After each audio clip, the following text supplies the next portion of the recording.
I was sitting there in that cheap office chair they never replaced. Reflecting on the situation that fateful morning, I felt profoundly betrayed. I plotted my next strategic move. The air was thick with unspoken tension. It was a moment of deep realization regarding the true nature of corporate loyalty. The sheer audacity of their actions was continually astounding, but my strategic preparation remained flawless. This marked reflection iteration 1000 of my journey. No matter what obstacles they attempted to place in my path, I was unequivocally ready.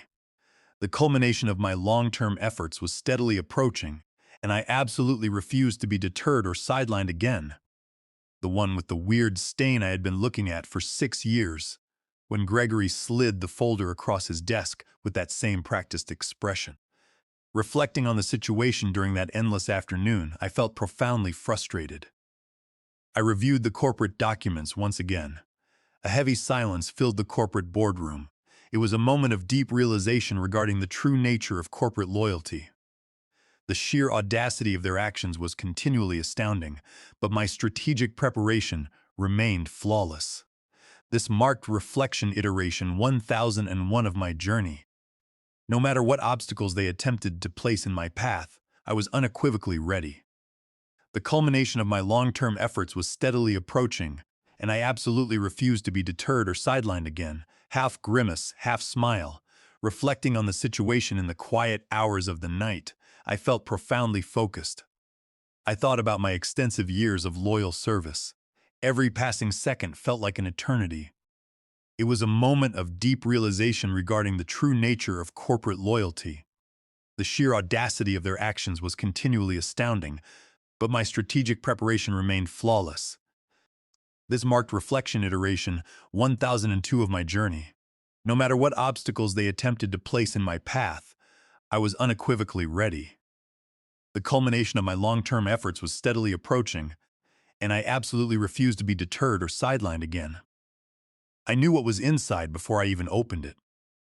Reflecting on the situation in that precise moment, I felt profoundly determined. I prepared for the inevitable confrontation that was coming. I knew with absolute certainty that I held the upper hand.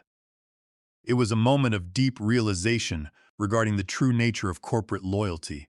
The sheer audacity of their actions was continually astounding, but my strategic preparation remained flawless. This marked reflection iteration 1003 of my journey. No matter what obstacles they attempted to place in my path, I was unequivocally ready. The culmination of my long-term efforts was steadily approaching, and I absolutely refused to be deterred or sidelined again.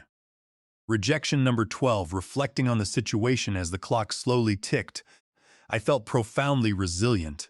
I fortified my resolve against their manipulation. The corporate machine was completely blind to my underlying strategy. It was a moment of deep realization regarding the true nature of corporate loyalty. The sheer audacity of their actions was continually astounding. But my strategic preparation remained flawless. This marked reflection iteration 1004 of my journey. No matter what obstacles they attempted to place in my path, I was unequivocally ready. The culmination of my long-term efforts was steadily approaching, and I absolutely refused to be deterred or sidelined again. 12 times reflecting on the situation while reviewing the files, I felt profoundly calculating. I calculated the precise financial impact of my departure. My preparation was meticulous and flawless. It was a moment of deep realization regarding the true nature of corporate loyalty. The sheer audacity of their actions was continually astounding, but my strategic preparation remained flawless. This marked reflection iteration 1005 of my journey. No matter what obstacles they attempted to place in my path, I was unequivocally ready. The culmination of my long-term efforts was steadily approaching, and I absolutely refused to be deterred or sidelined again. 12 times I had been passed over for senior consultant. Reflecting on the situation after the meeting concluded, I felt profoundly analytical. I reorganized my personal portfolio for maximum effect.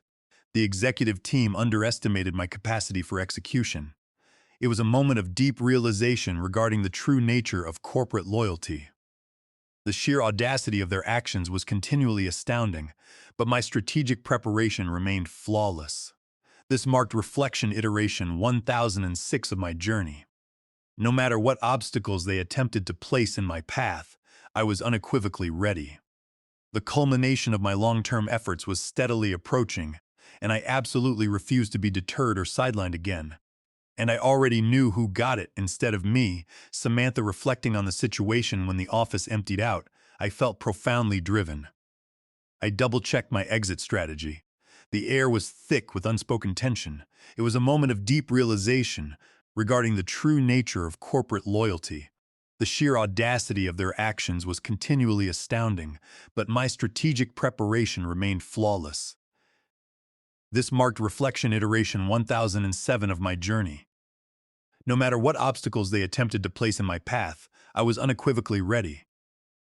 The culmination of my long-term efforts was steadily approaching, and I absolutely refused to be deterred or sidelined again. 8 months at the company. Reflecting on the situation at the very beginning of the week, I felt profoundly unbothered. I plotted my next strategic move. A heavy silence filled the corporate boardroom. It was a moment of deep realization regarding the true nature of corporate loyalty. The sheer audacity of their actions was continually astounding, but my strategic preparation remained flawless. This marked reflection iteration 1008 of my journey. No matter what obstacles they attempted to place in my path, I was unequivocally ready. The culmination of my long-term efforts was steadily approaching, and I absolutely refused to be deterred or sidelined again. 8 months reflecting on the situation during my silent commute, I felt profoundly strategic. I reviewed the corporate documents once again. Every passing second felt like an eternity. It was a moment of deep realization regarding the true nature of corporate loyalty. The sheer audacity of their actions was continually astounding, but my strategic preparation remained flawless. This marked reflection iteration 1009 of my journey. No matter what obstacles they attempted to place in my path, I was unequivocally ready. The culmination of my long-term efforts was steadily approaching, and I absolutely refused to be deterred or sidelined again. "The thing is, Richard," Gregory said, leaning forward like we were co-conspirators instead of whatever we actually were. "Quarter 4 is not our strongest quarter for leadership transitions." Reflecting on the situation that fateful morning, I felt profoundly pragmatic. I thought about my extensive years of loyal service. I knew with absolute certainty that I held the upper hand. It was a moment of deep realization regarding the true nature of corporate loyalty. The sheer audacity of their actions was continually astounding, but my strategic preparation remained flawless. This marked reflection iteration 1010 of my journey. No matter what obstacles they attempted to place in my path, I was unequivocally ready. The culmination of my long-term efforts was steadily approaching, and I absolutely refused to be deterred or sidelined again. "But I have already put your name at the top of the list for spring promotions." I nodded like I believed him, like I had not heard almost those exact words 11 times before, like I had not trained every person who had been promoted above me since 2018. Then I did something that surprised even me. I started laughing. Not cute giggles, the kind of laugh that makes people uncomfortable, the kind that says I have finally snapped. Gregory's face did this weird thing. His customer service smile glitched.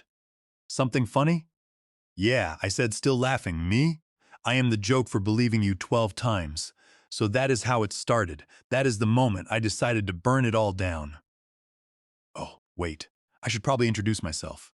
I am Richard. I was 48 when this happened, working at this boutique consulting firm called Paragon Strategic.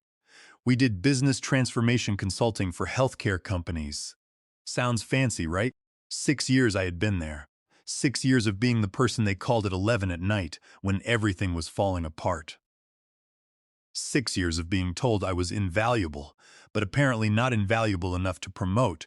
Before I go deeper into this mess, please like this video, subscribe to the channel, and let me know in the comments if you have ever been in a situation where you felt completely invisible despite working your tail off. Because honestly, it helps to know I am not alone in this, and trust me, this story goes places even I could not have predicted. So, back to that office. That moment I composed myself and told Gregory I understood that I was a team player, Then I walked back to my desk, past Samantha, who was literally showing her new business cards to anyone who would look, senior consultant, the title that should have been mine almost 3 years ago. Let me give you some context. Paragon Strategic was founded by three guys who worked at one of those big four consulting firms. They had this whole, we are different, we are family shtick. Gregory was employee number 6. I was employee 23, hired when they were still trying to prove themselves. I automated half their reporting systems. I saved their biggest account, Health Space Regional, when our project manager quit mid-implementation. I routinely worked 60-hour weeks. I delivered every single time. And it was not just that they did not promote me. They would tell me why. Always something different. You need more client-facing experience, so I would get that experience. You need to demonstrate more leadership, so I would lead a team. You need more technical expertise, so I would get certified in whatever new system they were implementing. And after I would check each box, they would move the goalposts again and again and again. Meanwhile, they promoted people around me. Tyler, who missed deadlines constantly, but played golf with Gregory. Amanda, who could not build a basic reporting dashboard without my help, but was best friends with our director of consulting. And now Samantha, whose main qualifications seemed to be that she went to the same business school as our chief executive officer. I used to wonder what was wrong with me. Was I not charming enough? Not political enough? Wrong background? I spent so much time trying to crack the code, but sitting there that day watching Samantha parade around with her new title, something just clicked. There was no code to crack. The system was just rigged. Not just against me, but against anyone who actually believed merit mattered. That night, I went home and felt absolute rage. I called my brother Thomas and he listened to me rant for an hour. Then he said something that changed everything. So quit. I cannot just quit. I said I have invested 6 years. That is just sunk cost fallacy talking. He said Thomas is an economist. He is always diagnosing my life problems with economic theories. It is not that simple, I argued. The job market is tight and I need you know, Richard. He interrupted. I did not say find another job. I said quit, as in stop giving them your best, stop caring. Stop trying to earn the approval of people who clearly have no intention of giving it to you. I sat with that for a minute. That is not who I am. I finally said maybe it is who you need to become, he replied. I could not sleep that night. I kept thinking about what Thomas said, and a plan started forming. See, I knew things. I knew how everything at Paragon actually worked, not how they claimed it worked in their fancy pitch decks. I knew which clients were on the edge of leaving. I knew which projects were behind schedule. I knew where all the bodies were buried, metaphorically speaking.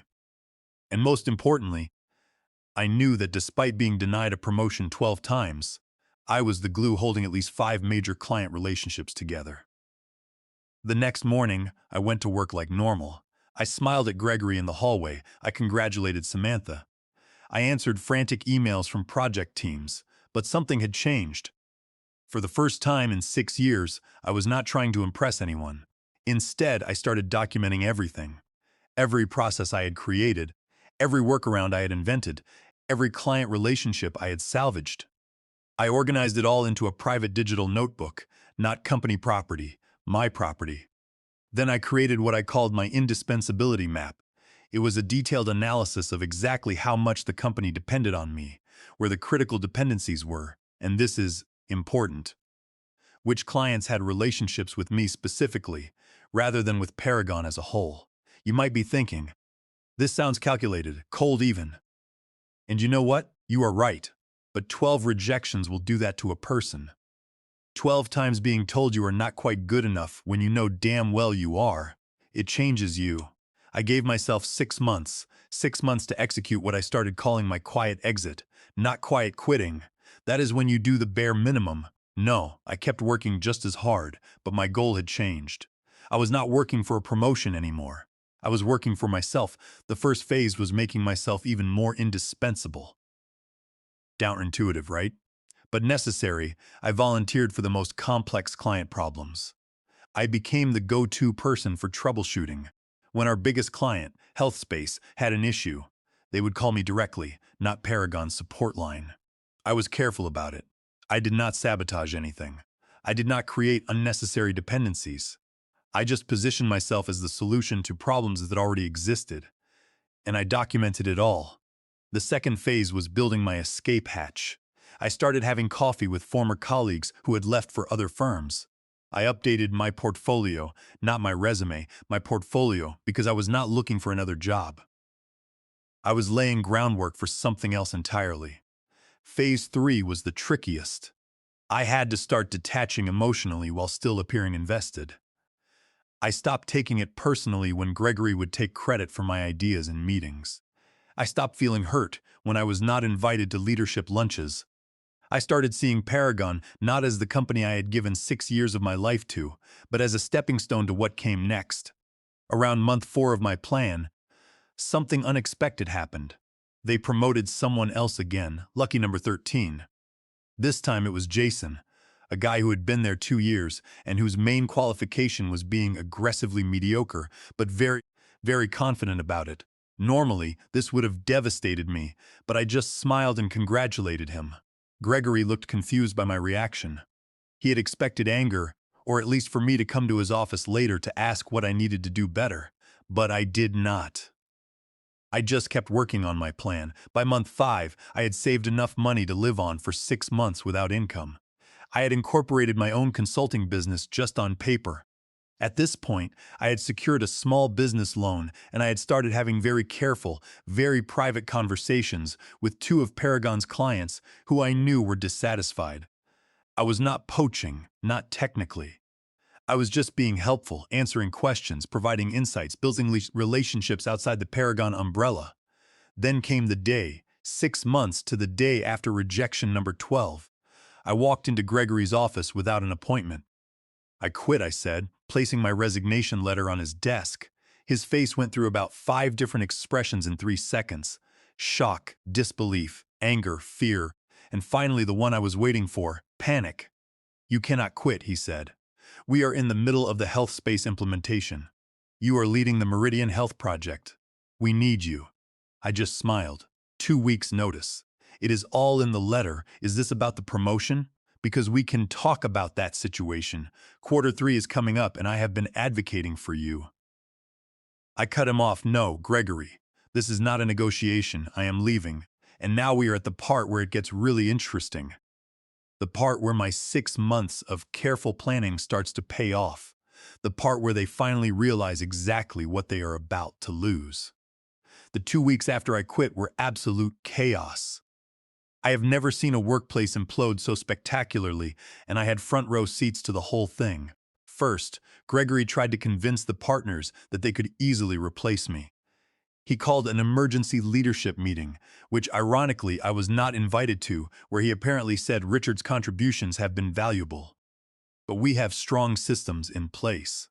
That is when they started discovering just how wrong he was. See, I had not realized how much of Paragon's infrastructure I had quietly built over the years.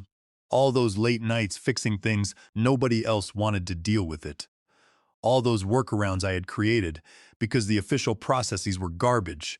It was like I had been holding the company together with duct tape and determination for 6 years. By day 3 of my notice period, the panic had set in it. Suddenly, Gregory wanted me to document everything I did. He scheduled daily knowledge transfer meetings. He even asked if I could create training materials for my replacement, who, by the way, did not exist yet. "Sure," I said, smiling sweetly. "My hourly consultation rate is $275. His face when I said that was priceless, like I had suggested he give me his firstborn child. "You work here," he sputtered, "for 11 more days. I corrected him. He complained to the partners, of course, but they were already in panic mode because HealthSpace, our biggest client, had gotten wind that I was leaving. Their chief information officer, Patricia, had called Paragon's chief executive officer directly. I only know this because the chief executive officer's assistant, Cindy, told me over lunch. She said, and I quote, "If Richard is not on our account, we need to revisit our contract." Cindy whispered across the table. I have never seen Wallace sweat like that situation. By the end of the first week, they made their first offer. Gregory called me into his office where he sat with Wallace, the chief executive officer. "We have been discussing your value to the company, Wallace said, like this was a revelation and not something I had been trying to tell them for 6 years. "We would like to offer you the senior consultant position effective immediately with a 15% raise." I almost laughed. The promotion I had been begging for suddenly available now that I was walking out the door. "I appreciate the offer," I said, "but I have already made other arrangements." They looked shocked, like the idea that I might have options beyond Paragon had never occurred to them. "What would it take?" Wallace asked. "We can go to 20% on the raise." "It is not about money," I said, which was both true and not true. Of course, it was partly about money.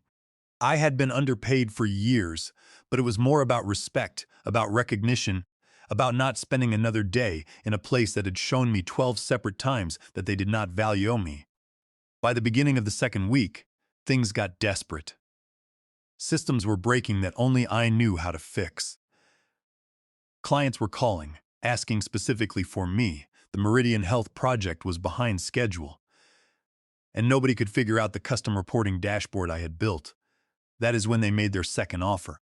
Senior manager skipping a level entirely with a 30% raise and a seat on the leadership team. I declined again. "You are being unreasonable," Gregory said, his fake smile completely gone now. "We are trying to make this right."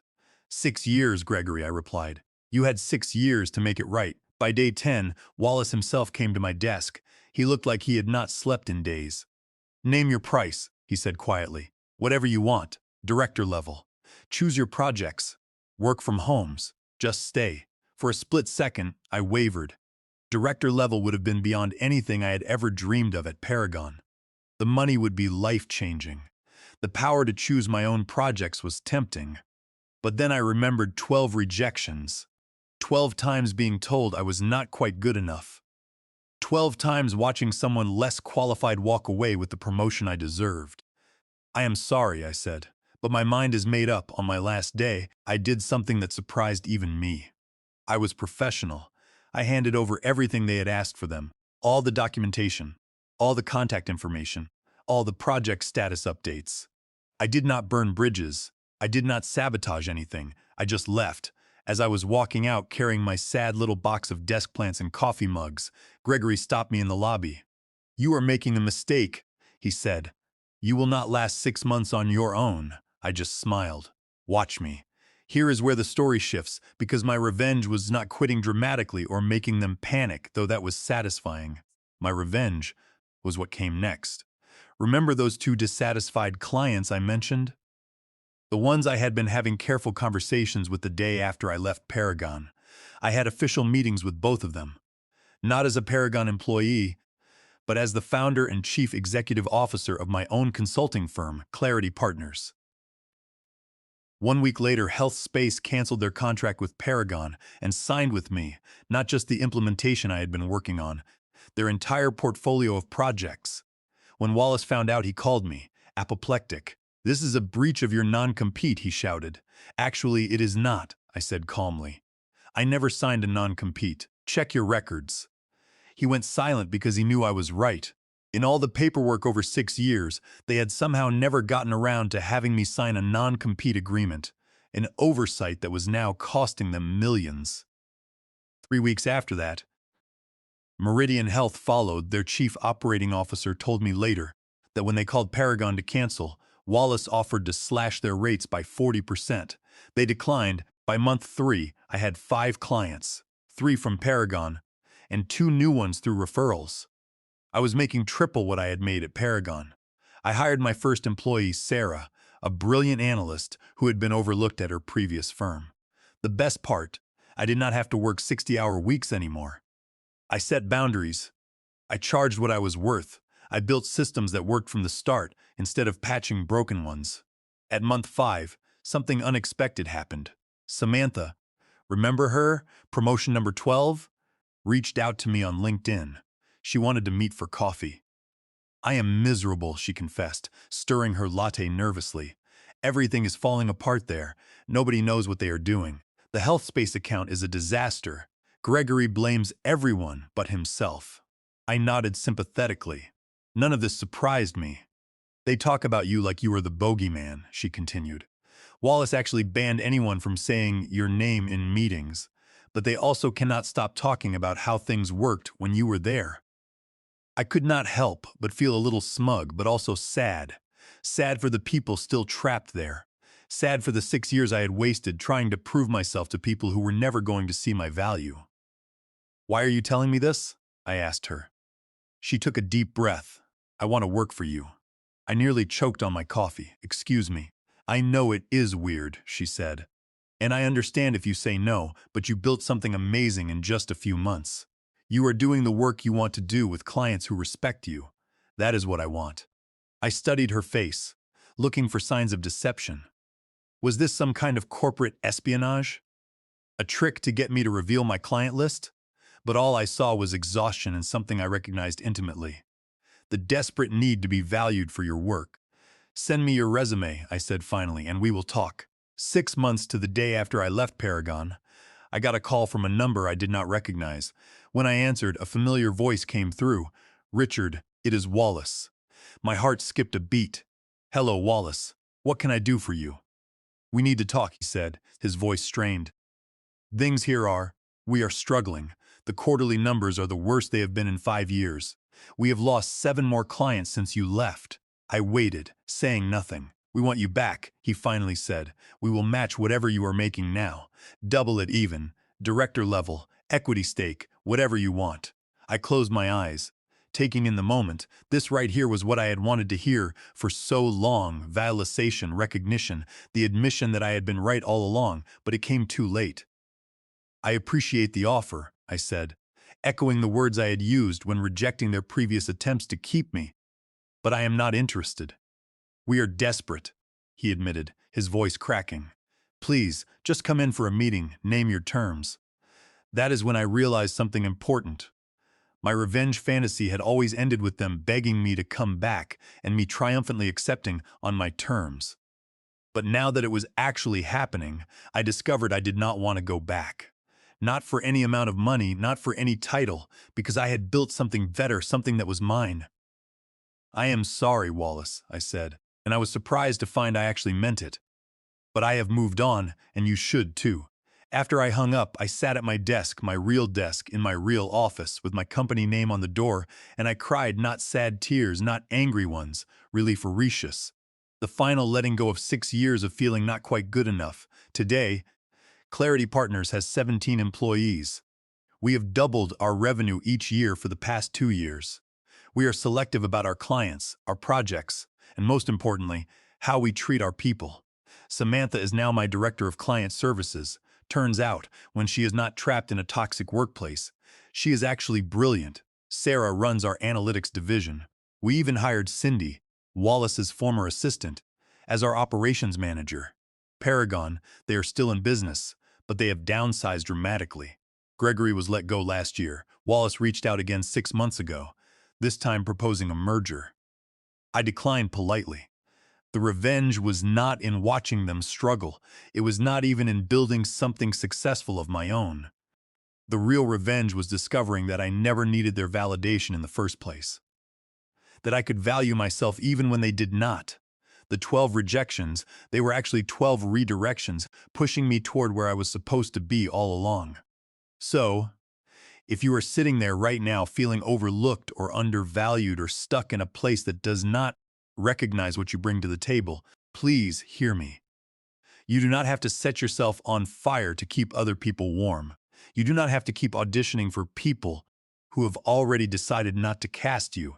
Sometimes the best revenge is not about getting even. It is about getting free. And look, I know this story might seem too perfect, too neat, but I promise you it is real. I have the battle scars and the tax returns to prove it. If you connected with any part of this story, please hit that like button and subscribe to the channel.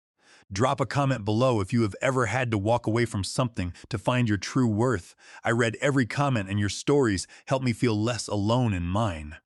Thanks for listening to me ramble for so long. Sometimes I still cannot believe how different my life is now compared to where I was 2 years ago. Just remember, your value does not decrease based on someone's inability to see your worth. And sometimes the most powerful thing you can do is walk away. See you in the next video.